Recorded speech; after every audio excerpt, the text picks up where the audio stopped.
What's good, y'all? Prince Sports here. ESPN did their annual top 10 best players in the league. Now, on this list, you got Anthony Davis, LeBron James, Shai Gilgeous-Alexander, Kevin Durant, Jason Tatum, Steph Curry, Luka, Joel Embiid, the Joker, and number one, Giannis Antetokounmpo, which is my pick for best player in the world, Mr. Giannis. Now, before I get to some other players on this list, I want to talk about Shai Gilgeous-Alexander. You got him at number 8. Okay, he's a good player, but he still has to go out there and prove himself. He don't earn the right to be called the 8th best player in basketball yet, because you still got guys like Kawhi Leonard and Paul George. He has to outbeat those guys. He has to outplay those guys. If he could do that, then he could be on the top 10 list. But it's a little too early to give a guy something without earning it. That's my problem with the NBA. You always give people rewards that don't deserve them yet. Not saying that they're bad, but they haven't earned it yet. Let them earn the right.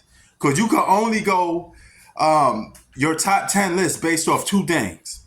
Last year's performances or this year's performances based off prediction.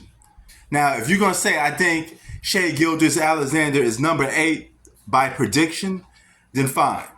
Okay? But if you're doing this based off last year's performance, then he don't deserve to be in top 10. He still has to earn the right to be in top 10, period. Because all of you doing is just a potential list of what you think that's going to happen. Now, LeBron James is at number 9. I got a little riff with that, okay? But this proves my point because you got LeBron James and Anthony Davis both in the top 10.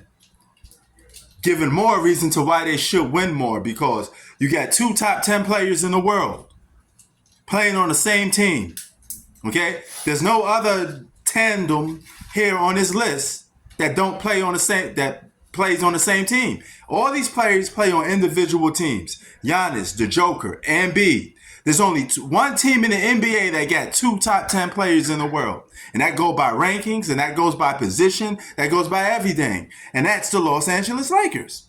So now you know why they get criticized the way they're supposed to get criticized. Because he got 2 top 10 players in the world.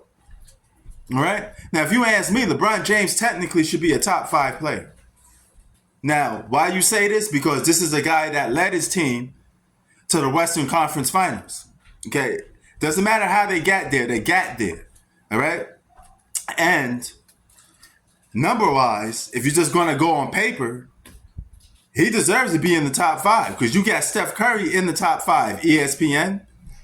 If my memory serves me best, Steph Curry lost to LeBron James.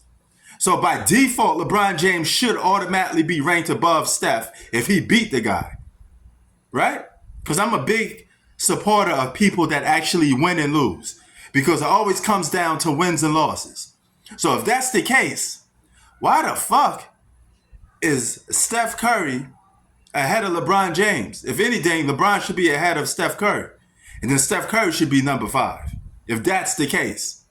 Luka didn't even do nothing. Okay?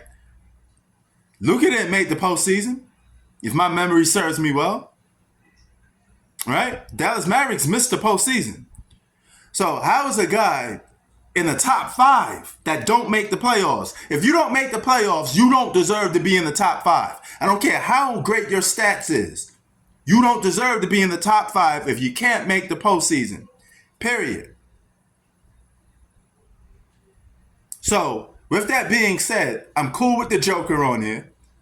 I'm cool with Giannis on there. I'm cool with Embiid on there. I'm cool with Steph on there. But Luka, you got to come down. You could be in the lower top 10. That's what you can be. Jason Tatum, a.k.a. Jason Tatum. Hey, you could fade away into the top 15 if you don't produce this year again. Because I don't want to see you have a good regular season. And come playoff time, you're not going to the finals. You guys were title contenders for multiple years now. You got only one finals appearance. You got to be there more than once, brother. You guys supposed to be the best team in the Eastern Conference. And Giannis, the best player in the world, coming for that ass. That's all I'm saying. KD being in the top 10, you lucky to be on this top 10 list because Kawhi Leonard, if he plays more games, Paul George, if he plays more games, they can easily knock you off this top 10 list, Kevin Durant. So be lucky that you're on that list right now, for now. All right, because we got a lot of players that's knocking on that door. Zion may be knocking on that door. So if you're going by predictions, potential, then Shai Gilgeous-Alexander is another player that may not be able to make that list because there's other guys that has just as much as potential as he does. I'm just saying.